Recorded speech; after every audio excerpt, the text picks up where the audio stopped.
श्री कृष्ण की नगरी नहीं थी धरती का हिस्सा, जाने कैसे द्वारका नगरी हो गई।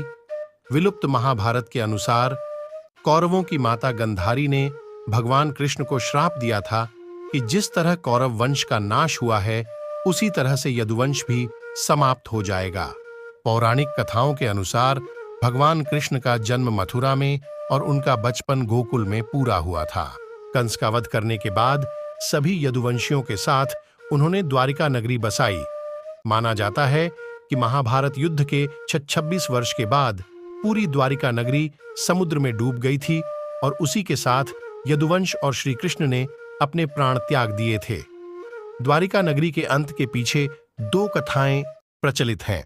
एक कथा के अनुसार माना जाता है कि महाभारत युद्ध के बाद जब युधिष्ठिर के राज तिलक के दौरान गंधारी ने भगवान कृष्ण को श्राप दिया था कि जिस तरह कौरव वंश का नाश हुआ है, उसी तरह से यदुवंश भी समाप्त हो जाएगा। अन्य कथा के अनुसार कृष्ण के पुत्र साम को मिले श्राप से द्वारिका नगरी का अंत माना जाता है।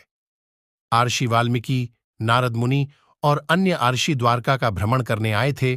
तब साम उनका उपहास करने के लिए गर्भवती स्त्री का रूप धारण करके उनके पास गया। इसका पता आर्षियों को लगा और उन्होंने साम को श्राप दिया कि उसकी कोख से मूसल उत्पन्न होगा, जिसके कारण पूरे यदुवंश का नाश होगा। राजा उग्रसेन को इस बात का पता चलते ही उन्होंने मूसल को समुद्र में फेंकवा दिया। एक युद्ध के दौरान कृष्णपुत्र प्रद्युम्न के मित्र सात्यकी ने वृष्णिवंशी कृतवर्मा का वध कर दिया, जिसे वृष्णिवंशी सहन नहीं कर पाए और उन्होंने सात्विक सहित कृष्ण के पुत्र प्रद्युम्न का भी वध कर दिया। भगवान कृष्ण को ये बात जब पता चली तो उन्होंने क्रोध में आकर जमीन से मुट्ठी में घास उठाई, जो आर्षियों के श्राप के कारण मूसल में बदल गई। उस घास को जो भी निकालता वो मूसल में बदल जाती। इस मूसल के प्रहार से व्यक्ति उसी स्थान पर अपने प्राण त्याग देता। इसी तरह यदुवंश और अंधक, भोज, शिनि और वृष्णिवंश के साथ भयंकर युद्ध हुआ और सभी का नाश हो गया। बलराम ने एक वन में अपने प्राण त्याग दिए और उन्हें देख श्री कृष्ण साधना में लीन हो गए। एक शिकारी ने दूर से उन्हें हिरण समझकर बाण चला दिया, जिससे उनकी मृत्यु हो गई।